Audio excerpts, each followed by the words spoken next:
Bonjour à toutes et à tous. Aujourd'hui, on va s'attaquer à une idée un peu à contre-courant dans le monde de l'écriture, une philosophie qui bouscule notre vision du créateur. On va découvrir ensemble pourquoi le plus grand pouvoir d'un auteur, c'est peut-être de savoir s'effacer pour devenir un simple observateur de sa propre histoire.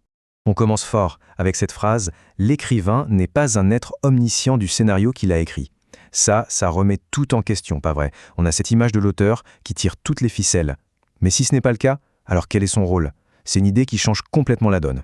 Du coup, la question est posée. Si on met de côté l'idée du créateur tout-puissant, qu'est-ce qui reste?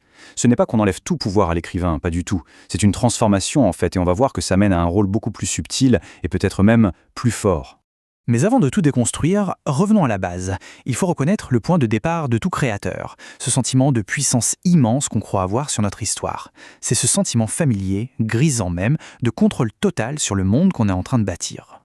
Et en apparence, ce pouvoir est quasi absolu. C'est l'écrivain qui décide de ce que les personnages disent et font, c'est lui qui oriente les événements, qui choisit le message final de son histoire et qui définit les règles du monde, jusqu'aux lois de la physique. Bref, l'autorité totale du créateur dans toute sa splendeur. Et c'est là que ça devient vraiment intéressant. Ce pouvoir, ce n'est pas un chèque en blanc pour tout contrôler, c'est une responsabilité. Et la plus grande de ces responsabilités, c'est de laisser l'œuvre prendre vie, parfois même en allant contre les plans initiaux de son propre créateur. On arrive maintenant au cœur du sujet, l'ordre unique de l'histoire. L'idée, c'est que chaque récit, une fois que ses fondations sont en place, il développe sa propre logique, son propre élan. C'est un peu comme une entité vivante avec ses propres règles du jeu. Alors, qu'est-ce que c'est cet ordre unique? C'est le moteur interne du récit, son ADN si vous voulez. C'est un système très précis que l'écrivain a bien sûr initié, mais qui, une fois lancé, acquiert sa propre dynamique. Et pour que l'histoire tienne la route, il faut absolument respecter cette dynamique. Cette citation, elle est parfaite pour imager ça. C'est la force qui permet à l'engrenage de l'histoire de tourner sans cesse. L'écrivain assemble la machine, il en est l'architecte. Mais une fois qu'elle est lancée, s'il essaie de forcer une pièce, c'est tout le mécanisme qui risque de gripper. Et ça nous amène forcément à un changement radical de posture. Pour protéger cet ordre fragile, pour laisser la machine tourner toute seule, l'écrivain doit faire quelque chose de difficile.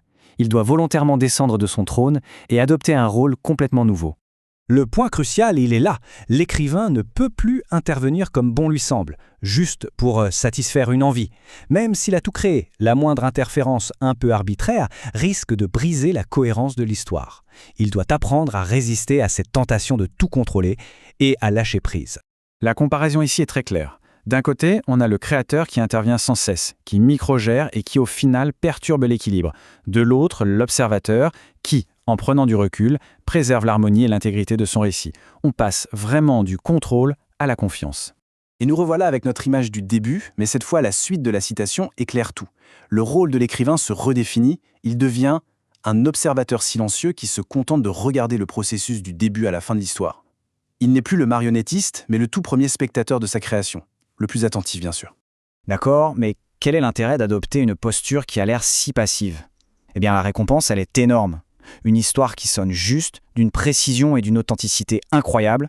Et cette qualité, elle ne vient pas du contrôle, mais de la confiance qui s'installe entre le créateur et sa création. Le processus est assez simple en fait. Étape 1, l'écrivain adopte ce rôle d'observateur.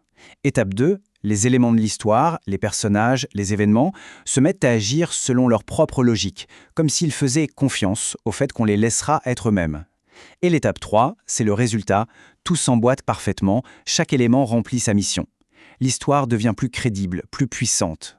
Il y a un dernier avantage à cette approche, et pas des moindres. Celui-ci concerne directement l'écrivain. Devenir un observateur, c'est aussi un moyen de trouver la force de traverser le processus de création qui peut être long et assez solitaire. C'est une idée assez poétique, je trouve. Quand l'histoire fonctionne bien toute seule, quand son moteur interne tourne à plein régime, elle porte littéralement son auteur. L'écrivain n'est plus seul à pousser son rocher, c'est l'élan de l'histoire elle-même qui le tire vers l'avant, jusqu'au point final. Et on termine avec cette question, un peu provocatrice, qui est peut-être le test ultime pour n'importe quel créateur. Est-ce que votre histoire peut exister par elle-même? Si, hypothétiquement, l'auteur disparaissait de l'équation, est-ce qu'elle tiendrait encore debout? Si la réponse est oui, alors ce n'est plus juste une histoire que vous avez écrite, c'est un monde auquel vous avez donné vie.